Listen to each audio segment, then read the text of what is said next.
Mineral-based industries in India. Well, firstly, let us talk about what mineral-based industries are. So, the industries which obtain the raw materials from the minerals are called mineral-based industries.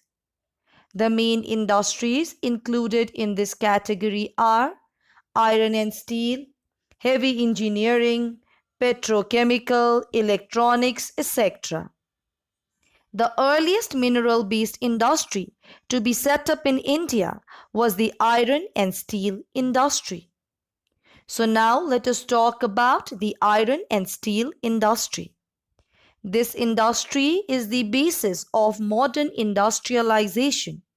It has an essential role in meeting the challenges of development in the country. It is the foundation of modern machines, tools, transportation, be it rail, road, water, or air. It is used in making infrastructures, bridges, agricultural implements, and many other products of daily use. Next, it supplies basic raw materials for large number of industries such as engineering, automobiles, shipbuilding, machine tools, etc. Steel is widely used in the making of defense equipments and consumer goods. Well, talking about the iron and steel industry, this industry is the basic or the key industry, as all other industries depend on it for their machinery.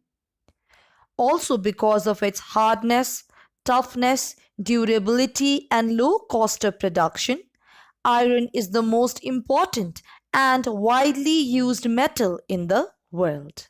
Moving on, let us now talk about the location of the industry.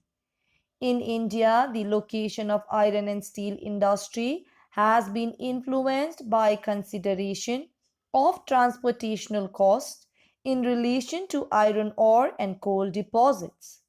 This industry is highly localized in the Chota Nagpur Plateau region due to the presence of iron and coal in close proximity. The richest iron ore deposits of India lie in the iron belt extending from Mayurbhanj, Keonjhar, Banai in Odisha up to Simbam districts of Jharkhand. Beside these two important raw materials, there is a large number of flux materials needed for purifying the molten metal. Such fluxes are limestone, dolomite, etc. Manganese is used for removing impurities from steel. It also makes steel tough and hard. Other factors are market, transport facilities, especially seaport. Moving on, let us now talk about the integrated steel plants.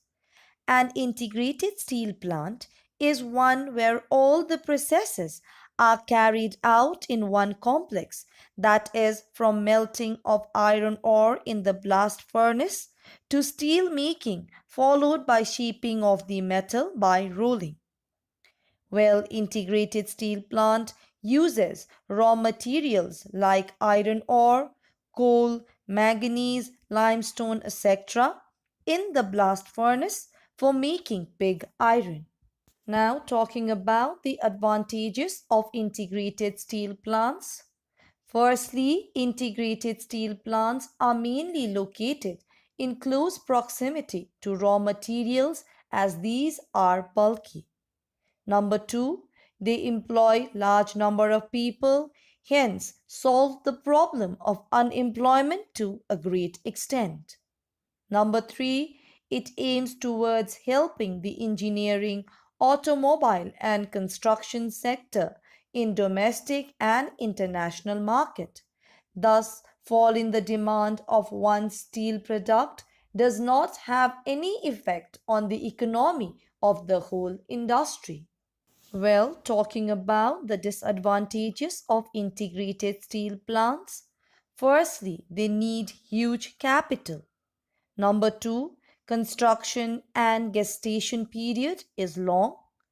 Thirdly, it is concentrated in the zone of raw material. Other areas do not get the local benefit from it. Moving on, let us now talk about the mini steel plants. Steel plants, where all the processing is not done at one plant, are known as mini steel plant. They use electric furnace.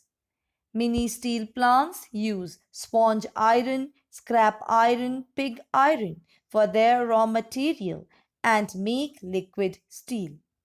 They produce alloy steel, mild steel, and stainless steel.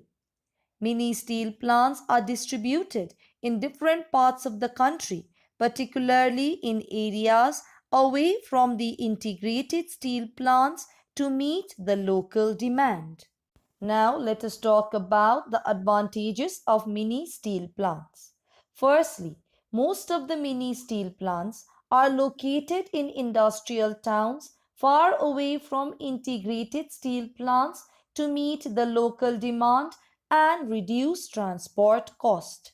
Number 2, they use sponge iron, scrap irons, which are easily available in the country and are cheaper also. Thirdly, heavy capital investment is not required. Fourthly, they produce special steel like alloy steel, stainless steel, etc. Fifthly, they do not cause pollution.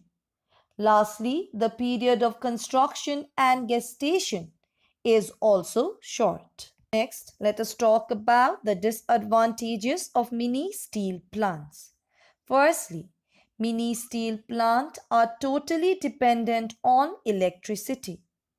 Number 2, they consume more power per unit weight of steel produced than integrated steel plants. Number 3, all types of machines cannot be manufactured in mini steel plant. Fourthly, cost of production is high as products are not produced on a large scale. Moving on, let us now talk about steel making. Iron ore does not exist by itself. It is always mixed up with some impurities. So the impurities need to be separated to get pure iron. Number 2, the pig iron is not totally free from impurities. To convert pig iron into steel, impurities such as sulfur, lime, silica, etc. are removed through open hearth method. For hardening the steel, carbon is added to get the desired quality. Number 3, finally, the steel is casted into huge ingots which can be rolled into different sizes.